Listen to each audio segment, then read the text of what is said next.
Podcast Conhecendo o Judiciário.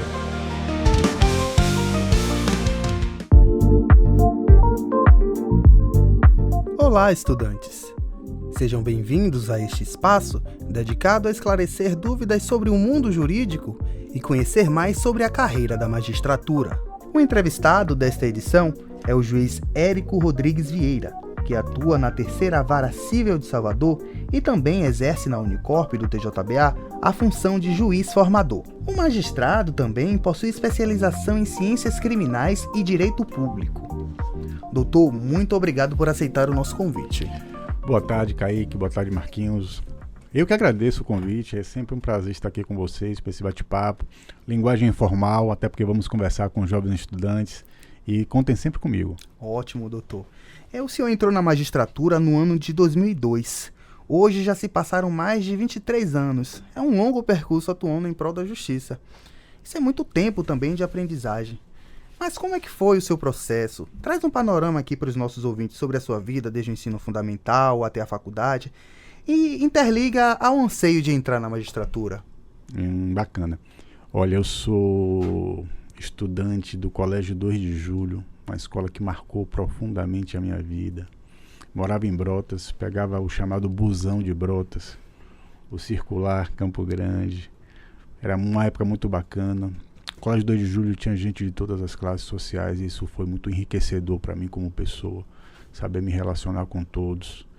A partir dali foi um momento difícil a escolha do vestibular, porque eu me recordo muito meu falecido pai, quando era muito novo, quando ele perdi ele, queria que eu fizesse medicina, cheguei a fazer. Graças a Deus perdi. E acabei identificando o direito como aquilo que eu realmente queria fazer, porque eu gostava muito de história, geografia, essas matérias da área de humanas, né? E acabou me abrindo, né, esse caminho, esse horizonte, essa perspectiva. Ingresso na Faculdade Católica do Salvador e me formo na turma de 98.2. Na Católica também, muitos colegas bacanas, convivi com muita gente muito interessante. A partir dali, alguns estágios que fiz, primeiro num escritório de advocacia de área civil.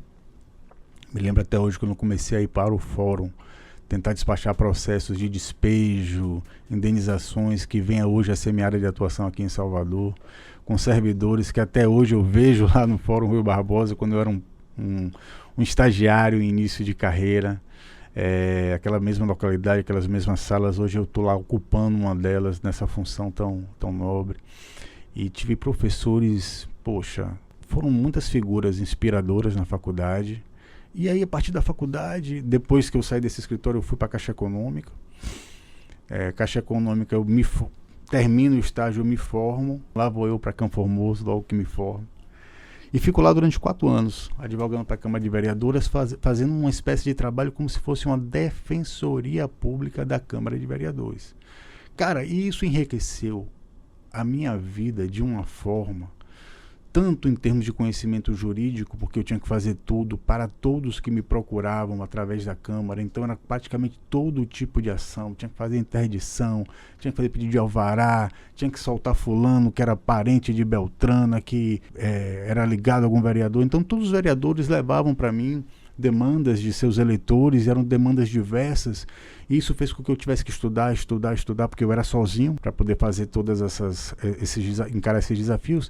E mais do que o enriquecimento técnico-jurídico que me foi imposto, houve um enriquecimento de vida pessoal, porque eu tive que tratar com essas pessoas muito humildes, de distritos rurais da cidade de Campo Formoso. Aquilo ali abriu minha cabeça de uma forma que eu acho que eu não seria o mesmo magistrado se eu não tivesse passado por essas experiências, sabe, Kaique? Mas a partir dali também começou a crescer em mim essa vontade de...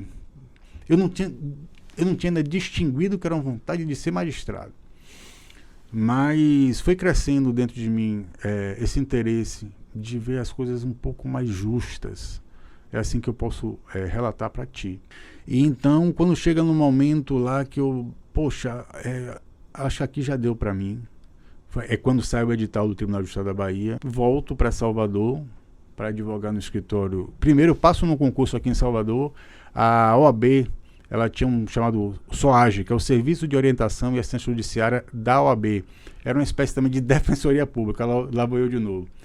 Então, aquele que não era representado pela própria defensoria era representado por algum outro órgão. Tinha o SAJU, que é na Universidade Federal, você tem outros escritórios modelo, e a OAB tinha esse serviço também dentro do Fórum Rui Barbosa. E eu passei nesse concurso da OAB, passei um dos monitores desse serviço e fazia o atendimento do pessoal. Então, a partir desse regresso a Salvador, eu começo a advogar nesse serviço, num escritório, no outro turno, e começo a fazer um curso à noite.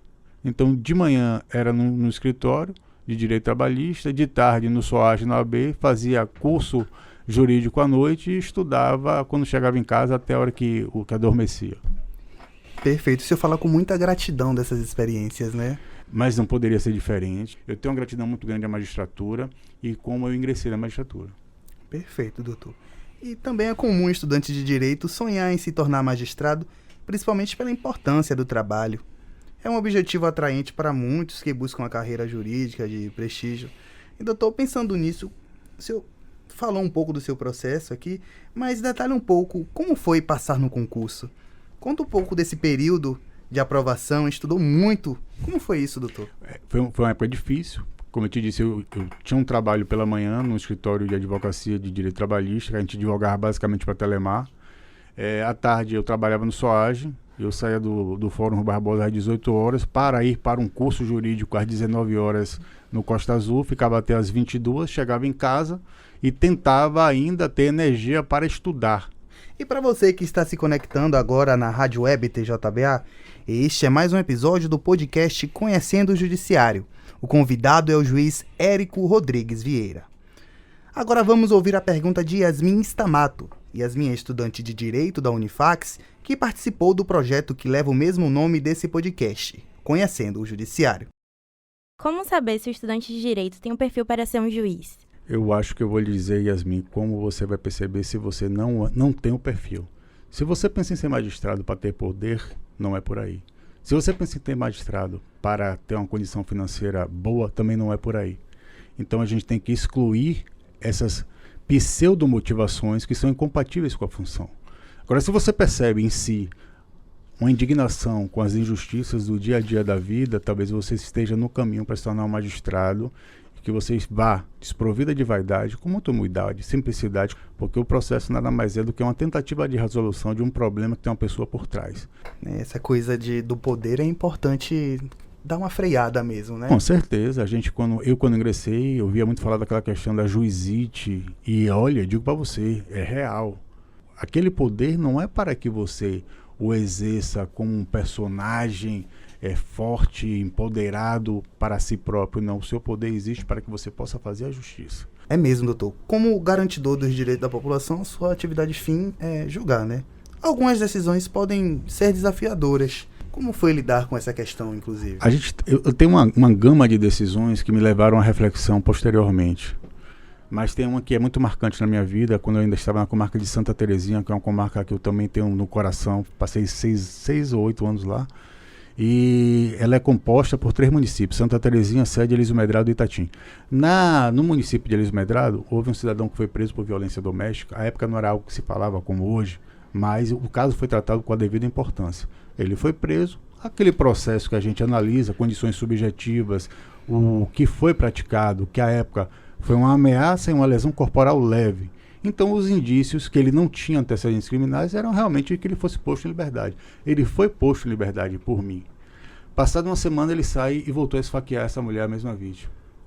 Cara, aquilo me deu uma sensação de culpa muito grande. E até eu conseguir me despir daquela culpa, porque ela não me cabia, eu atuei dentro daquilo que era o correto, o que era aplicável à época, à luz da lei, da jurisprudência, da doutrina, tudo. E do cenário. Agora, você não pode prever que o sujeito, né, as ações das pessoas, ainda mais pessoas que têm um viés psicopata. É um trabalho muito sensível, né? Tem alguma dica que o senhor passa para os magistrados, assim, ao longo desses 23 anos de experiência, para saber lidar com situações desse tipo? A gente vai realmente ganhando essa experiência, essa casca com o tempo. Hoje, realmente, são mais de 20 anos de magistratura, eu consigo lidar com essas coisas, com essa pressão que são os processos aqui de Salvador, alguns milionários, de outra forma. Mas o que hoje me resguarda é o amor de minha família, é me cercar das pessoas que eu amo, e mais do que isso também, quer dizer, depois disso, o esporte que eu pratico. É um projeto de bem-estar mesmo, né? Exatamente. Abrindo mais uma oportunidade para perguntas de estudantes, vamos ouvir agora a pergunta de Laisla, estudante da instituição Unirio. Eu gostaria de saber como consegue lidar com a pressão. Dessa forma que eu acabei de falar, Laisla, né? Isso. Eu busco estar sempre fazendo o melhor possível do que me compete dentro dos processos e estudando bastante a legislação, aquilo que a gente vai aplicar, ou seja, treinando, levando muito a sério a minha profissão, valorizando o trabalho que eu tenho para executar, nunca perdendo de vista minha qualidade de funcionário público, que é servir, e aquilo que eu incrementei, adotando um estilo de vida saudável, com muito esporte, com muita alegria, com muito bem-estar, né? Então a gente busca esse equilíbrio de vida. O trabalho é importantíssimo, mas eu sou um ser humano, que eu tenho uma família, eu tenho minhas filhas, eu tenho minha esposa. Então existe algo além do trabalho.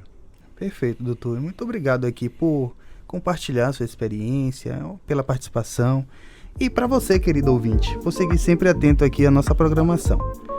Um aviso, você que é professor ou estudante, principalmente de Direito. Participe do projeto Conhecendo o Judiciário. O professor responsável pela turma deve solicitar uma visita com antecedência por meio do e-mail ascom@tjba.jus.br com o assunto Conhecendo o Judiciário. O projeto é destinado a estudantes de Direito de instituições de ensino superior, bem como alunos de nível médio ou técnico. As visitas acontecem às terças, quintas e sextas pela manhã, na sede do TJBA, e pela tarde no Fórum Rui Barbosa. Continue ligado nos nossos episódios do Spotify, no YouTube, e até a próxima.